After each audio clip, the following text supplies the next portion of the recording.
Hey, welcome back to Maria's Fine Wines. Today we're going to be talking about wines from Valpolicella. Valpolicella is a viticultural zone in Verona, in Italy, which is just east of Lake Garda. There you can find a couple different varieties of wine, which are all typically done from the same thing. Valpolicella is made from three different grapes, from Corvina Veronese, Rodinella, and Molinare. And all of those grapes will compose a wine like this, Valpolicella, which is basically your house wine, your table wine, really nice and easy drinking, delicious. Not a ton of body, but it's not too acidic. It's just really delicate, good everyday wine, pizza, pasta, and so on. And then we go up to Rapasa, which is basically Valpolicella that is done with the skins and the seeds of Amarone and Recioto.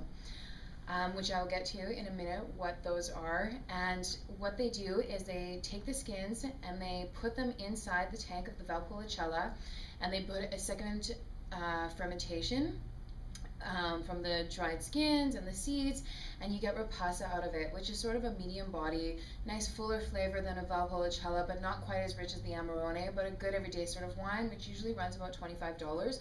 So some of the famous houses for that is like Zanato, we have Tomasi, Folinare, and so on.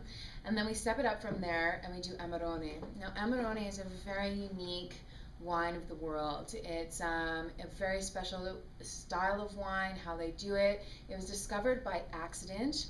Actually, the wife of a winemaker, one day the harvest had gone bad because it was just a really too hot season, and they were sort of experimenting with a couple of different things, and they decided to make wine out of it anyways, and they tasted this wine, and it was really high in alcohol, and they had a lot of fun on it, and it was really delicious, and that's sort of how Amarone came about, and they decided to turn it into just one of these amazing wines.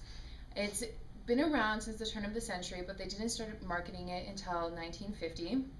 So what they do with the Amarone grapes, same thing as the Valpolicella, but what they do is they take the skins and they take the grapes, and which are hand selected from not too tight of bunches, and they lay them down onto straw mats to dry out. And they let them sit there for anywhere from 120 days and so on. Again, it depends on the winery, the producers, as well as the quality of the harvest that year. Some wineries have a special process that they do this in. They put them into special tanks, special rooms that have controlled temperature, so on and so forth. So it's a little bit more of a controlled method in today's day and age, but you still get these really great wines that are full-bodied, rich, juicy, really raisiny. The tannins aren't too aggressive on them, even though they have some nice skins in there, but they're just these really delicious wines that is like you sit in a big leather chair and you contemplate life over it. They're delicious. So I'm going to go ahead and open up the Rapasa.